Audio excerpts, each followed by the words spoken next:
Hey YouTube, MC Rockett coming at you from here in my garage, standing next to my 2019 Kawasaki ZX-6R. Now, I talked a little bit about it in the last video, but I wanted to show you guys. I have finished the installation of my new M4 GP full exhaust system. So what that does is it replaces these headers, which look a heck of a lot better than the old ones, just because the old ones were starting to get rusty from age and excessive heat, and starting to turn blue in some places, which is typical of higher grade metals than what comes stock on the bike with the stock exhaust. So it replaces those headers. It deletes the catalytic converter, so we just have a collector pipe where all the headers come into one, to a straight pipe to the muffler at the back. It also deletes a big muffler box that sat right about here. Now it sits right about here. That's the old muffler and the old headers. So all in all, we saved some weight on the bike. With the power commander mapped to use this exhaust, it feels a little bit better. It feels like it has a little bit more power, a little bit more responsive on the throttle, and it just sounds way cooler.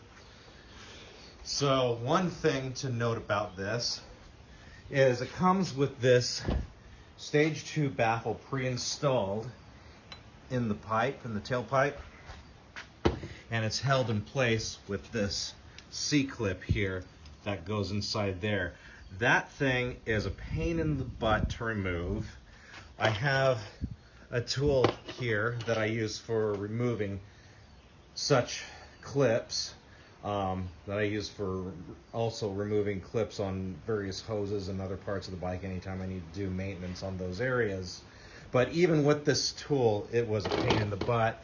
You can see I've kind of scratched the muffler in a few places just getting that stupid clip out. But I plan on going to the hardware store and getting some heat-resistant black paint and just respraying this section in here, masking off the rest of it properly so that I don't overspray and get any of the other parts of the bike. But this system is amazingly loud. Even with the baffle in, it's loud, but I still like the sound itself with the baffle out. One thing you have to keep in mind is on the stock muffler, let's see here, there's this butterfly valve here for the exhaust that's controlled by a servo that normally sits in the tail. And this is typical on these sport bikes. And just deleting that servo, you will throw a code with the ECU unless you install a servo buddy. And I'll show you that here real quick. I have to pull up the seat to show you, of course. So here I have the seat pulled up. You have to pull up the front to get to the back because of this release mechanism for the back seat here that you have to access in the front. But you can see here I have my power commander, and then the servo buddy plugs in. It's this little device right here, very tiny, plugs in where the servo was plugged in to trick the ECU into thinking that there is still a servo installed on the bike. The servo itself is, let me see if I can find where I threw it, because it's one of those devices you take off and never really expect to put back on. So I'm not even sure where I threw the thing. Oh, I think this is it here. Well, no, these are the cables that were connected to the servo. And here's the servo itself. So this weighs a good 2 pounds. And you remove it to replace it with that little tiny servo buddy device that weighs almost nothing.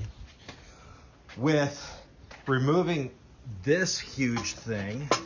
I mean, just this right here with the headers, this piece weighs more than the box that my M4GP entire system came in. Plus, you have this thing here that weighs quite a bit too. So a lot of weight savings and a little bit of a horsepower gain. Plus, it just sounds way cooler. So let me start it up here to show you. Put it in neutral. Angel, can you come here, please? And that is my Amazon Echo.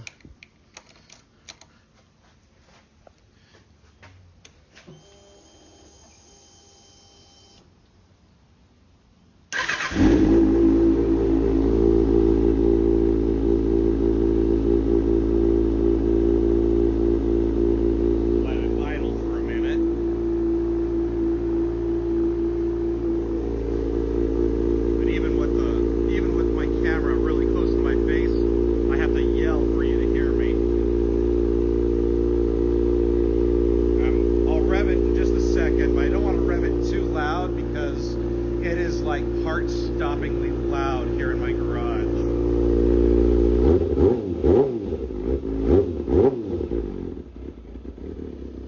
Now that's an issue that I have to tune out.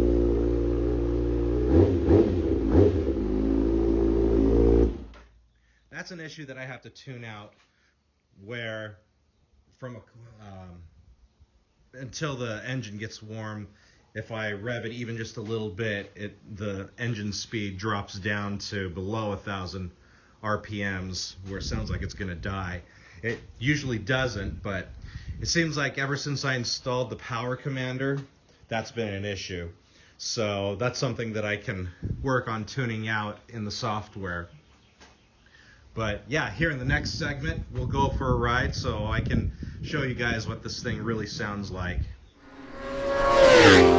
So here I am on the bike. Gonna go ahead and take this thing for a spin. There's a new street open in town that I wanted to check out. I don't know anything about it.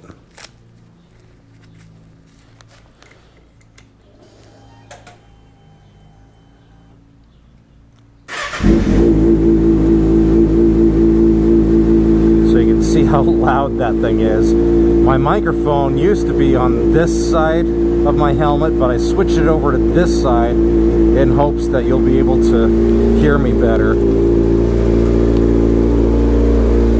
let the bike warm up just a minute while we back it out of the garage here.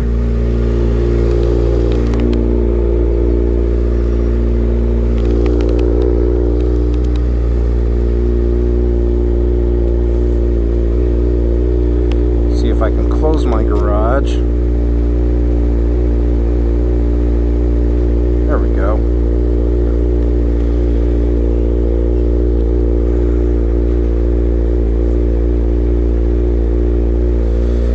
And away we go.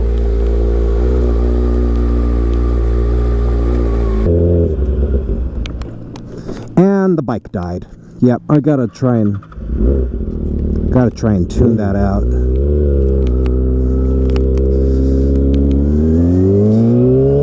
I'll make that a future video, me screwing with the power commander, trying to get this thing to run right at an idle. I mean, it idles fine, in all honesty.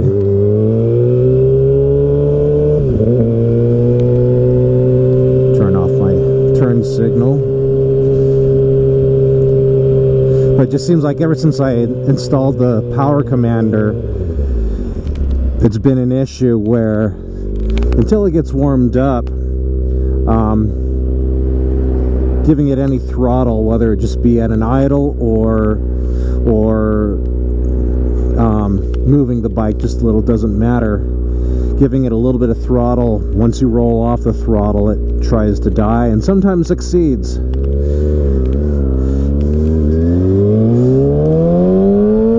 But once the bike's warmed up, it runs great. I tell you, when I really get on the throttle, really accelerate hard, quick shifting through the gears sounds so freaking cool. Oh, when I downshift, I blip the engine. That's the way the engine barks like that with this new exhaust system sounds so cool.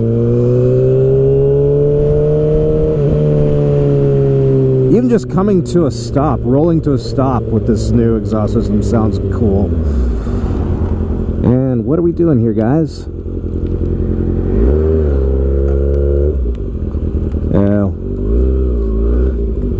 We're kind of in horse country here.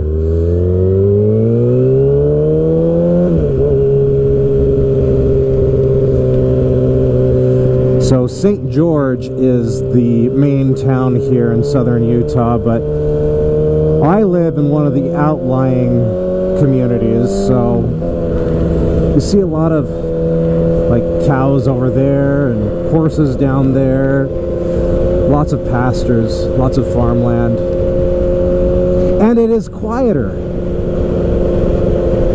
which is a good thing, except for when you have a bike with a freaking loud exhaust, then you have people that don't want you around. So I guess to remedy that is I just go riding so that I'm not around, right? But it completely sounds like a different bike. And I talked in one of my videos like a year and a half ago about how I had lost fuel mileage. Like I was getting like 10 miles to the gallon less than I normally did. Turned out that was the chain. Even though the chain at the time wasn't real noisy, it was starting to bind. And I recently replaced the chain and sprockets, because you do that together. You replace the sprockets when you replace the chain. And my fuel economy came back. It was a miracle. No, I realized that the chain needed to be replaced when I started to hear click, clack, click, clack, click, clack. Because some of the links were starting to get so stiff that they were making noise when they would hit the sprocket.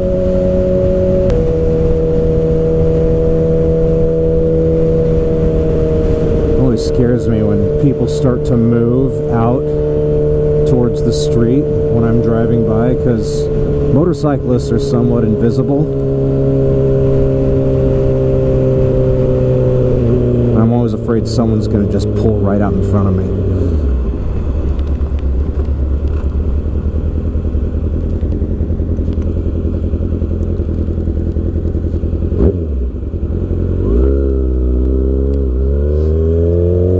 I guess I should have filtered there. You know, we're just kind of starting to get back into riding season, and I forget that we have laws in Utah not only allowing but encouraging lane filtering for motorcyclists. So as I kind of move through a slower part of town, I noticed this weird noise that the engine makes, kind of like a like, because I have basically two forces battling against each other. There's the force of the torque of my engine, but then as I let off the throttle, there's the back torque of the wheel pushing the engine. But then when I just give it enough throttle to maintain my speed, it's kind of teetering between the two forces, between the torque of the engine and the back torque of the wheel. So it makes kind of a weird noise, kind of a weird noise.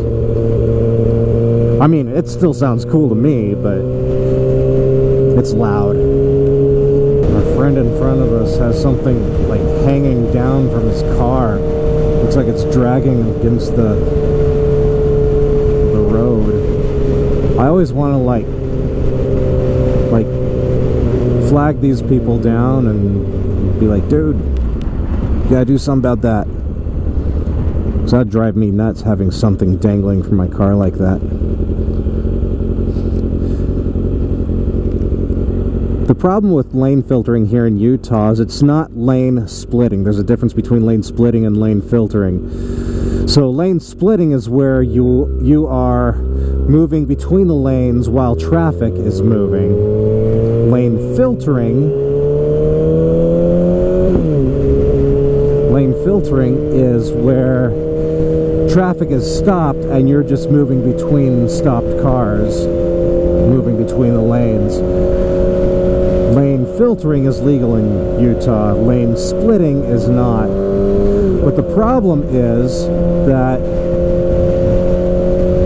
when the light turns green, it turns into lane splitting because the traffic is moving again. So the only time lane filtering is any good is right when the light turns red, because the lights here are so quick that you don't always have time to move between the cars to the front while the light is red. Like here we have a long line of traffic that I can't do anything about because the light's green. So the reason it looks like a freeway on-ramp is because, as I understand, this is eventually going to extend all the way out to I-15 that runs through southern Utah. As you can see, right now it's a dead end. So I'm going to see what's up this way.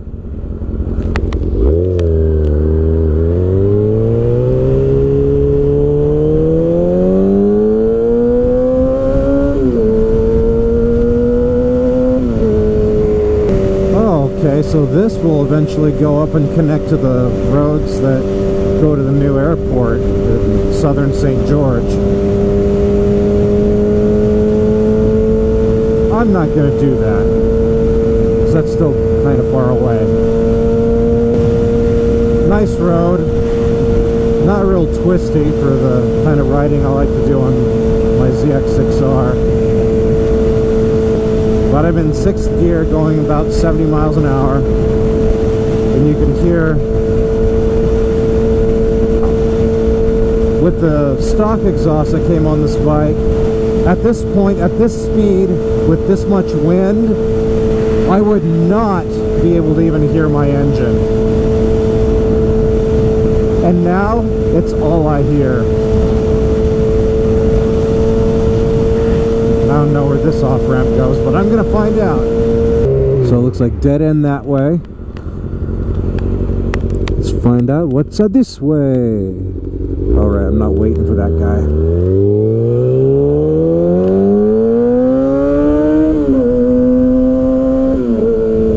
So I could see some possible late night drag races out here since there aren't any houses yet. Southern Utah is kind of a booming area. Like if that little shed over there were a house, they'd probably be asking like $300,000 for it. Real estate in Utah, in southern Utah, and houses, the housing market is definitely a seller's market. It's hard to find homes out here. Oh geez, look at that dust up there. Yeah, let's maybe not go. Let's not keep going.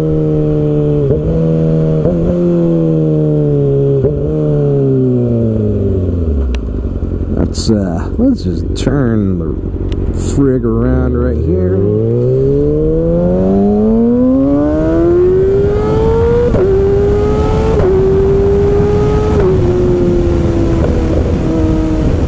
Oh, that feels so good. And it sounds even better.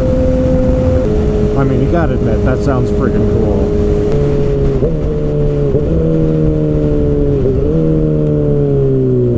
Stop to change my battery here.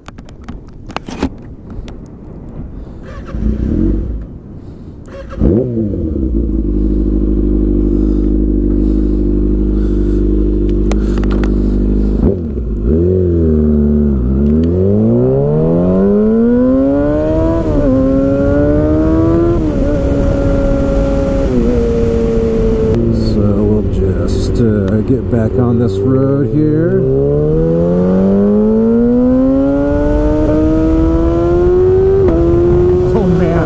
The way it just pops into gear. Oh, that sounds so cool. I should have passed this guy. Oh well, what are you gonna do? Okay, this guy is actually going slow.